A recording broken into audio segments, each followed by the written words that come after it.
Little Women, Chapter 20. I don't think I have any words in which to tell the meeting of the mother and daughters.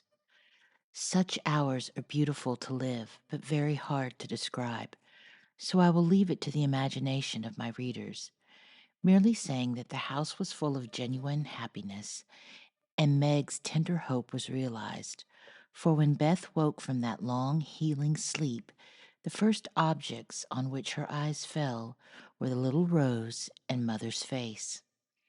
Too weak to wonder at anything, she only smiled and nestled close in the loving arms about her, feeling that the hungry longing was satisfied at last. Then she slept again, and the girls waited upon their mother, for she would not unclasp the thin hand which clung to hers, even in sleep. Hannah had dished up an astonishing breakfast for the traveler, finding it impossible to vent her excitement in any other way, and Meg and Joe fed their mother like dutiful young storks, while they listened to her whispered account of father's state. Mr. Brooks's promise to stay and nurse him, the delays which the storm occasioned on the homeward journey, and the unspeakable comfort Laurie's hopeful face had given her when she arrived, worn out with fatigue, anxiety, and cold.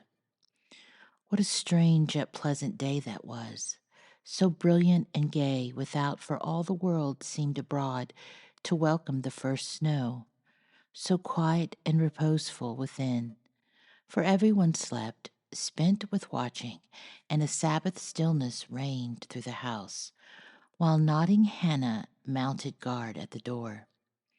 With a blissful sense of burdens lifted off, Meg and Joe closed their weary eyes and lay at rest like storm-beaten boats, safe at anchor in a quiet harbor.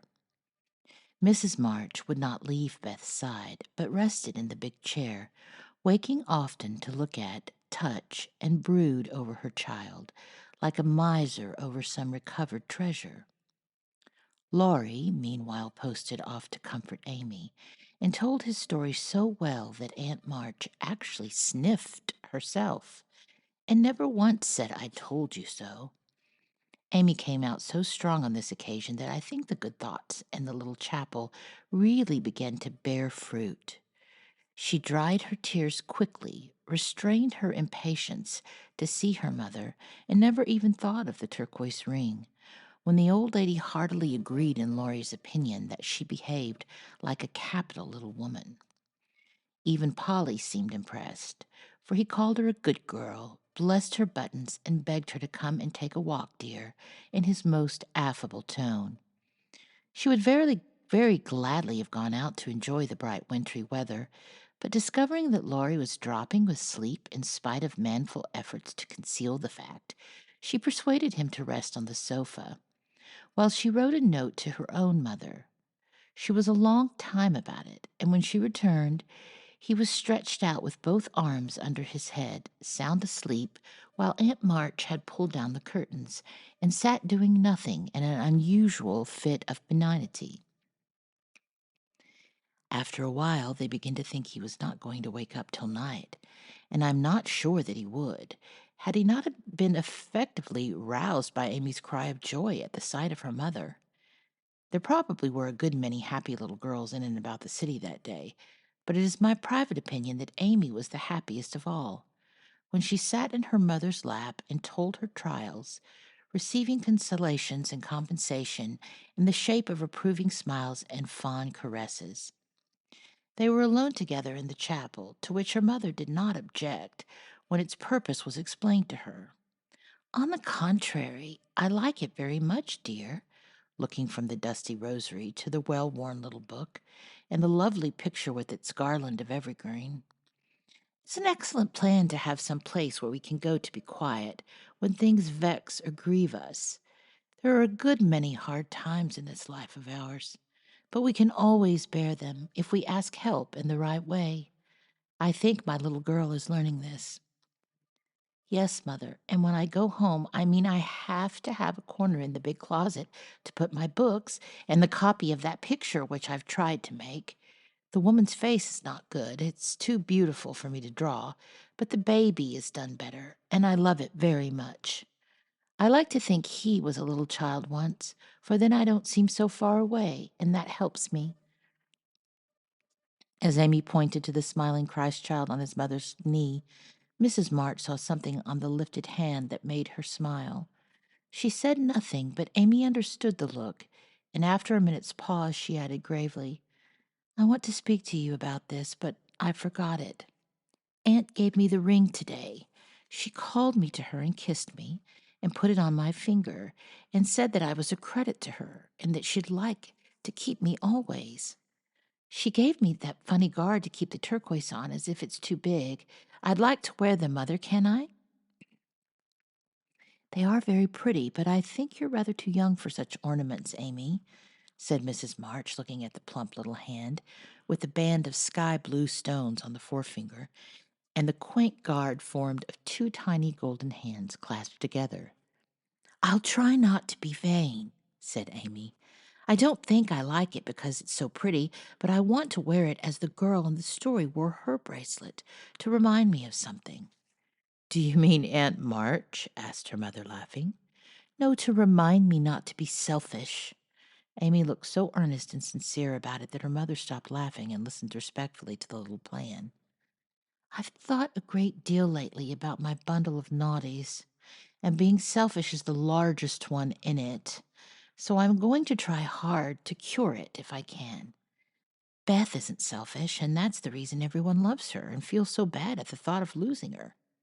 People wouldn't feel so bad about me if I were sick, and I don't deserve to have them. But I'd like to be loved and missed by a great many friends. So I'm going to try and be like Beth all I can. I'm apt to forget my resolutions, but if I had something always about me to remind me, I guess I should do better. May we try this way?" "Yes, but I have more faith in the corner of the big closet. Wear your ring, dear, and do your best. I think you will prosper, for the sincere wish to be good is half the battle. Now I must go back to Beth. Keep up your heart, little daughter, and we will soon have you home again." That evening, while Meg was writing to her father to report the traveler's safe arrival, Jo slipped upstairs into Beth's room and found her mother in her usual place, stood a minute twisting her fingers in her hair with a worried gesture and an undecided look. "What is it, dearie?" asked Mrs. March, holding out her hand with a face which invited confidence. "I want to tell you about something, Mother." "About Meg?" "How quickly you guessed! Yes, it's about her, and though it's a little thing, it fidgets me." "Beth is asleep. Speak low and tell me all about it.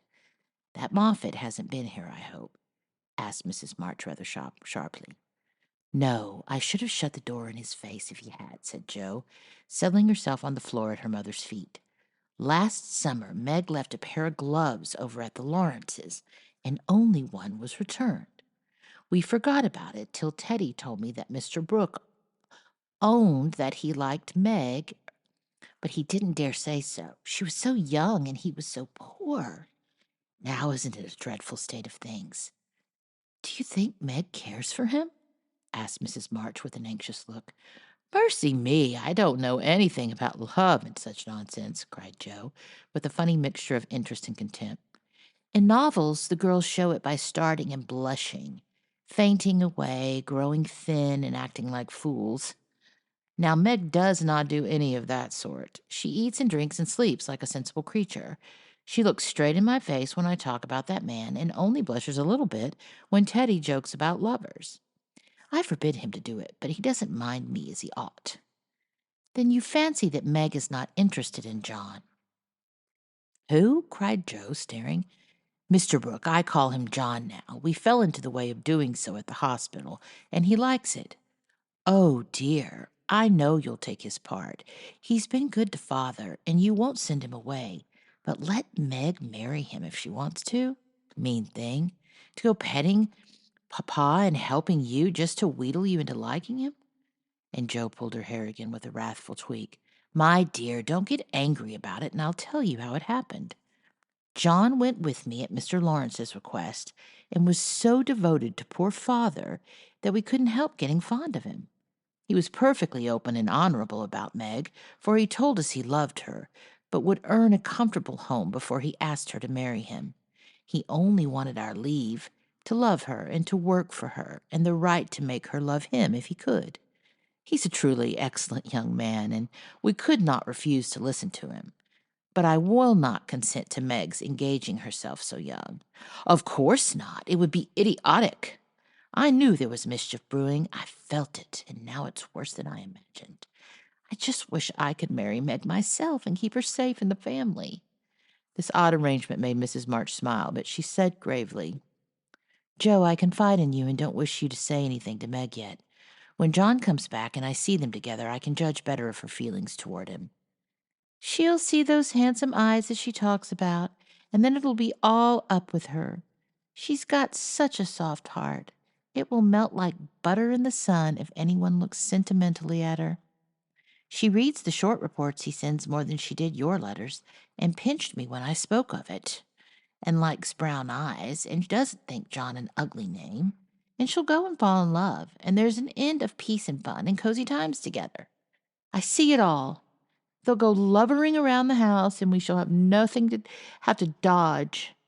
Meg will be absorbed and no good to me any more. Brooke will scratch up a fortune somehow, carry her off, and make a hole in the family. And I shall break my heart, and everything will be abominably uncomfortable. Oh, dear me. Why were we all boys? Then there wouldn't be any bother. Jo leaned her chin on her knees in a disconsolate attitude and shook her fist at the reprehensible John. Mrs. March sighed, and Jo looked up with an air of relief. You don't like it, Mother? I'm glad of it. Let's send him about his business and not tell Meg a word of it. But all be happy together as we've always been. I did wrong to sigh, Jo. It's natural and right you should all go to homes of your own time, but I do want to keep my girls as long as I can, and I'm sorry that this happened so soon, for Meg is only 17, and it will be some years before John can make a home for her. Your father and I have agreed that she shall not bind herself in any way, nor be married before 20. If she and John love one another, they can wait, and test the love by doing so. She's conscientious, and I have no fear of her treating him unkindly. My pretty, tender-hearted girl. I hope things will go happily with her. Hadn't you rather have her marry a rich man? Asked Jo, as her mother's voice faltered a little over the last words. Money's a good thing and useful thing, Jo, and I hope my girls will never feel the need of it too bitterly, nor be tempted by too much. I should like to know that John was firmly established in some good business, which gave him an income large enough to keep free from debt and make Meg comfortable.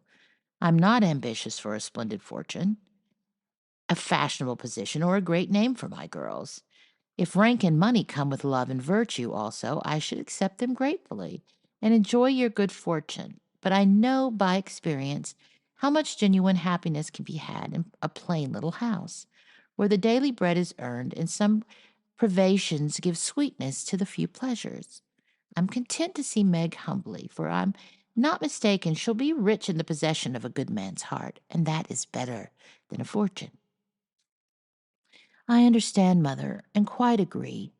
But I'm disappointed about Meg, for I'd planned to have her marry Teddy by and by and sit in the lap of luxury all her days. Wouldn't it be nice? Asked Jo, looking up with a brighter face. He is younger than she, you know, began Mrs. March, but Jo broke in. Only a little. He's old for his age and tall, and can be quite grown up in his manners if he likes. Then he's rich and generous and good and loves us all, and I say it's a pity my plan is spoiled. I'm afraid Laurie is hardly grown up enough for Meg, and altogether too much of a weathercock just now for anyone to depend on. Don't make plans, Jo, but let time and their own hearts mate your friends. We can't meddle safely in such matters, and he had better not get romantic rubbish, as you call it, into our heads, lest it spoil our friendship. Well, I won't, but I hate to see things going all crisscross and getting snarled up, when a pull here and a snip there would straighten it out. I wish wearing flat irons on our heads would keep us from growing up, but buds will be roses and kitten cats more's the pity. What's that about flat irons and cats? Asked Meg as she crept into the room with the finished letter in her hand. Only one of my stupid speeches. I'm going to bed. Come, Peggy, said Jo, unfolding herself like an animated puzzle. Quite right and beautifully written. Please add that I send my love to John, said Mrs. March as she glanced over the letter and gave it back. Do you call him John? Asked Meg, smiling with her innocent eyes looking down into her mother's. Yes, he has been like a son to us, and we're very fond of him, replied Mrs. March, returning the look with a keen one. I'm glad of that. He is so lonely. Good night, Mother dear. It's so inexpressibly comfortable to have you here, was Meg's answer. The kiss her mother gave her was a very tender one, and as she went away, Mrs. March said, with a mixture of satisfaction and regret, she does not love John yet, but will soon learn to.